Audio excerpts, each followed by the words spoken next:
ഇന്നിപ്പോൾ രാവിലെ എണീറ്റ് വരുമ്പോൾ തന്നെ അത്യാവശ്യം സമയമായിട്ട് കേട്ടോ 8:30 ആയിട്ടുണ്ട് തോന്നുന്നു. അപ്പം നല്ല മഴയൊക്കെ പെയ്ത് തുറന്നുണ്ട്. ഉണ്ണി പോയിട്ട് ഇതാ ഗേറ്റൊക്കെ തുറന്ന് വന്നിട്ടുണ്ട് കേട്ടോ. ഇന്ന് ഇവർക്ക് സ്കൂളില്ല കേട്ടോ, ഫ്രൈഡേ.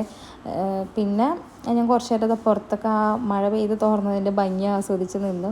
പിന്നെ അത് കഴിഞ്ഞിട്ട് ഇന്ന് മുട്ടക്കറി ഉണ്ടാക്കാമെന്നാണ് കേട്ടോ വിചാരിക്കണത്. കാരണം ദോശമാവുണ്ട്. പിന്നെ ഇവർക്ക് ഈ ചട്നി സാമ്പാറൊന്നും എന്നും പിടിക്കില്ല.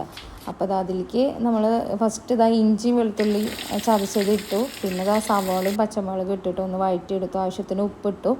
പിന്നെ അതൊന്ന് നന്നായിട്ട് വഴറ്റി വന്നതിൻ്റെ ശേഷം മുളക് പൊടി, മഞ്ഞൾപ്പൊടി, മല്ലിപ്പൊടി, ഗരം മസാല. പിന്നെ മല്ലിപ്പൊടി അധികം നമ്മൾ ഇടരുത് കേട്ടോ. അപ്പോൾ എനിക്കിഷ്ടമല്ല, കൂടുതലിട്ട് കഴിഞ്ഞാൽ അതിൻ്റെ ടേസ്റ്റും മാറും.